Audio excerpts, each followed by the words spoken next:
Halo anak-anak, Assalamualaikum warahmatullahi wabarakatuh. Selamat pagi dan semoga kita semua masih selalu diberikan kekuatan dan kebahagiaan dalam menjalani perkuliahan di masa pandemi.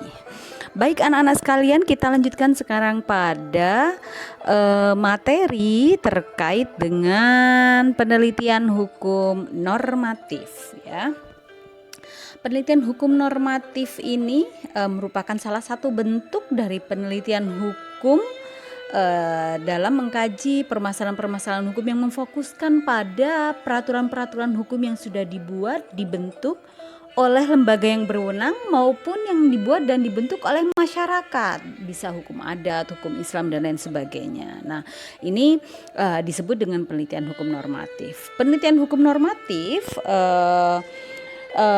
merupakan penelitian hukum yang mengkaji norma hukum tertulis, baik yang dibuat secara resmi atau tidak. Dalam hal ini adalah kepala adat ya, oleh pemangku adat dan lain sebagainya, dan dia akan diundangkan oleh lembaga yang berwenang, lalu kemudian akan ditujukan untuk masyarakat. Nah, ini penelitian hukum normatif. Nah, penelitian hukum normatif ini bisa disebut juga dengan penelitian hukum doktrinal.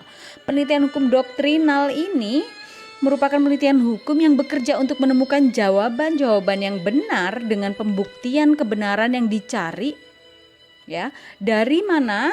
Dari preskripsi atau apa yang seharusnya dilakukan dari sebuah aturan hukum yang tertulis, di mana aturan-aturan hukum yang tertulis itu bisa kita lihat pada kitab undang-undang ya, kemudian pada kitab-kitab sucinya para adat ya, adat yang ada di Indonesia itu bisa kita lakukan penelitian hukum, termasuk kategori dalam penelitian hukum doktrinal atau penelitian hukum normatif.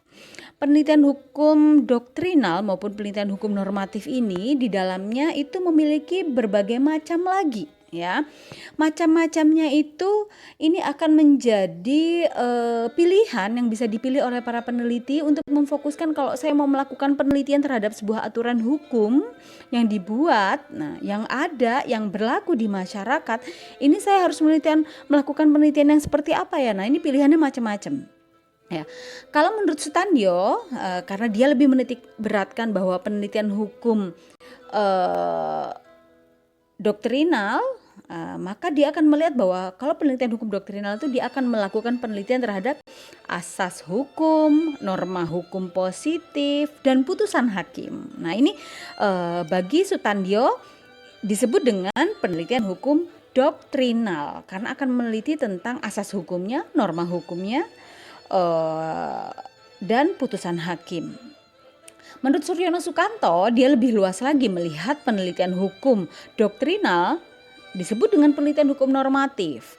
Kenapa? Karena Suryono Sukanto dalam penelitian hukum normatif itu akan melihat asas hukumnya, sistematika hukum, sinkronisasi hukum, sejarah hukum, perbandingan hukum, dan hukum in concreto. Nah, ini ya, ini spesifikasinya. Jadi bisa kalian lihat bahwa kalau mau melakukan penelitian hukum ini ada beberapa fokus-fokus kajian yang bisa kalian lihat untuk lebih memantapkan hati ketika melakukan penelitian hukum normatif untuk melihat hukum yang berlaku di masyarakat, yang dibuat dan dibentuk oleh masyarakat ya. Ini saya mau melakukan penelitian pada aspek mananya ya. Nah, ini pilihannya bisa pada apakah ingin melakukan asas-asas penelitian pada asas-asas hukumnya, kemudian sistematika hukumnya, inventarisasi hukumnya, sejarah hukumnya, perbandingan hukumnya, atau putusan hakim. Nah, ini bisa masuk pada jenis penelitian hukum normatif atau doktrinal ya. Oke, itu anak-anak sekalian. Jadi ingat bahwa melakukan penelitian hukum tidak harus melakukan penelitian hukum secara empirik saja atau sosiologi saja, tetapi bisa melakukan penelitian secara normatif atau doktrinal, di mana penelitian doktrinal itu dia akan memberikan eksposisi sistematis daripada aturan yang mengatur kategori hukum tertentu, lalu kemudian mengatur hubungan antar aturan itu. Jadi sinkronisasinya seperti apa, sistematika hukumnya seperti apa, lalu kemudian akan melihat asas-asas hukum yang terkandung di dalamnya itu seperti apa. Nah, dari berbagai macam jenis yang melekat pada penelitian hukum normatif, maka menjadi pertanyaan lagi, apa itu keseluruhan bisa dipakai, Bu? Atau hanya kita pilih salah satu? Jawabannya tergantung pada peneliti dan fokus kajian yang diteliti, ya. Kalau biasanya sih, ini biasanya ketika kita melakukan penelitian pada perbandingan hukum, maka dalam proses melakukan perbandingan hukum antara hukum di negara Indonesia dengan negara Belanda misalkan, maka pasti ada sejarah hukum yang akan kita tampilkan. Ada proses inventarisasi hukum yang akan kita lakukan.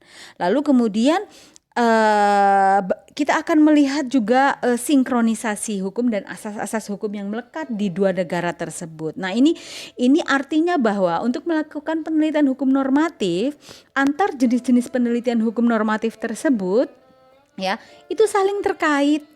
Ya, bisa dilakukan semua, ya. Bisa kalian ambil ketika ingin melakukan perbandingan hukum, pasti kalian akan memunculkan bagaimana sejarahnya sih hukum ini berlaku di Indonesia, bagaimana sejarahnya hukum itu berlaku di Belanda, lalu kemudian asas apa yang melekat pada kedua negara ini, karena apa?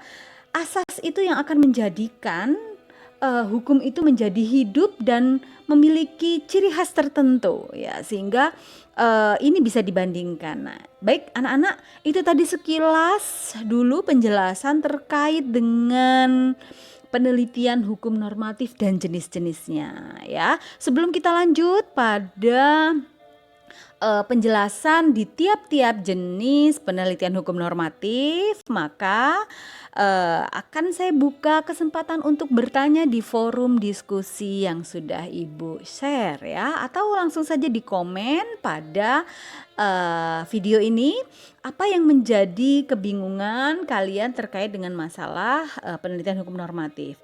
Nah, kalau ada yang bertanya begini, misalkan, Bu, penelitian hukum normatif ini kalau kita buat skripsi di IAIN Metro itu termasuk penelitian hukum yang mana? Penelitian hukum library research, ya, karena kita akan mengkaji tentang pustaka, ya, beberapa macam pustaka. Dalam hal ini pustaka bentuknya adalah peraturan perundang-undangan, ya, kitab suci, kitab